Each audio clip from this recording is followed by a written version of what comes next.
আসসালামু আলাইকুম গাইস, আশা করি সবাই ভালো আছেন। আপনাদের দোয়া ও ভালোবাসা আমরাও ভালো আছি। তো আজকে চলে আসলাম নতুন একটা ভিডিও নিয়ে। তো শীত তো চলে আসছে, তো শীতের সময় কি কি পিঠা খেতে পছন্দ করেন কমেন্টে জানাবেন। তা আজকে আমরা বাবা পিঠা বানাবো। এ জায়গায় আমি 2 কেজির মতো আতপ চাল ভিজিয়ে নিয়েছিলাম। তো চালগুলো ভিজানোর পরে আমি একটা চালনের মাধ্যমে ঝর্ণা দিয়ে রেখেছিলাম যাতে পানিগুলো ঝরে পড়ে যায়। তো এবার মারবকে দিয়ে আমি ভাঙানোর জন্য মেশিনে পাঠিয়ে দিব। তো মারবকে আমি টাকা দিয়ে দিতেছি। সকাল সকাল মারব আজকে ঘুম থেকে উঠেই চাল ভাঙানোর জন্য চলে গেল।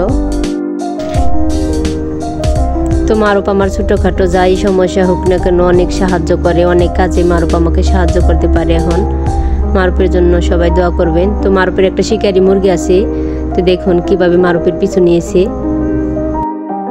আমাদের ভিডিওগুলো যদি আপনাদের ভালো লাগে তাহলে লাইক, কমেন্ট, শেয়ার, সাবস্ক্রাইব করে দিবেন। আর পাশে থাকা বেল আইকনটা বাজিয়ে দিবেন যাতে ভিডিও ছাড়ার সাথে সাথে আপনাদের ফোনে নোটিফিকেশন চলে যায়। ভিডিও ভালো লাগলে ছোট্ট করে একটা লাইক দিয়ে দিবেন। প্রথমে একটা বল নিয়েছি, তো বলের মধ্যে আমি কিছু পরিমাণ গুঁড়ি দিয়ে নিলাম। আমি কিছু পরিমাণ লবণ দিয়ে দিলাম সাথে। আর এই জায়গায় আমি কুসুম গরম পানি করে নিয়েছিলাম। তো অল্প অল্প করে পানি আপনারা মিশিয়ে দিবেন। এক ছুটে দিলে তো বেশি নরম হয়ে যাবে, তো এই জন্য আমি অল্প অল্প করে পানিটা ভালো করে মিশিয়ে নিতেছি আর ভালো করে মাখিয়ে নিতে হবে। তো দেখেন আমার মাখানিটা কিন্তু খুব সুন্দর করে হয়ে গেছে, অনেক ঝরঝরা। তো পিঠাগুলো আশা করি সফট নরমই হবে। তো আমার মাখানো শেষ, এবার কিন্তু গুড় কাটার পালা। তো এই জায়গায় আমি একটা পাটা গুড় নিয়েছিলাম। তো গুড়টাকে আমি বুটি দিয়ে কেটে নিতেছি। অনেক টকটকা গুড়। তো আপনারা যখন পিঠা বানাবেন তখন লাল টকটকা গুড় দিয়ে পিঠাটা বানাবেন, দেখতেও সুন্দর, খেতে অনেক মজাদার হয়। তো এবার আমি গুড়িটাকে সেঁকে নিব। তো আমি একটা প্লাস্টিকের চালন নিয়েছিলাম। তো আগের দিনে নানি দাদিদেরকে দেখতাম বাঁশের চালনি দিয়ে তারা গুড়ি চালতো। এখন তো প্লাস্টিকের চালন দিয়ে চালা যায়। এখনকার দিনটা হয়তো আরো সহজ হয়ে আসছে।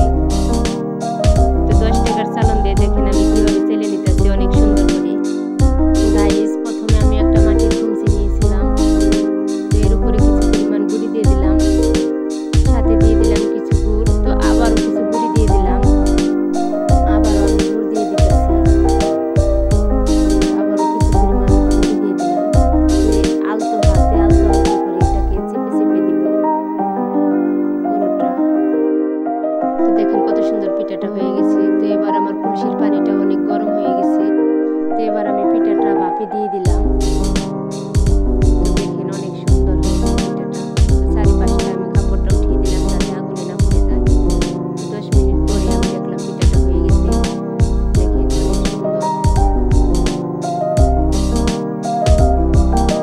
খুব সহজে আমাদের গ্রামে কিন্তু এভাবে পিঠা তৈরি করা হয়।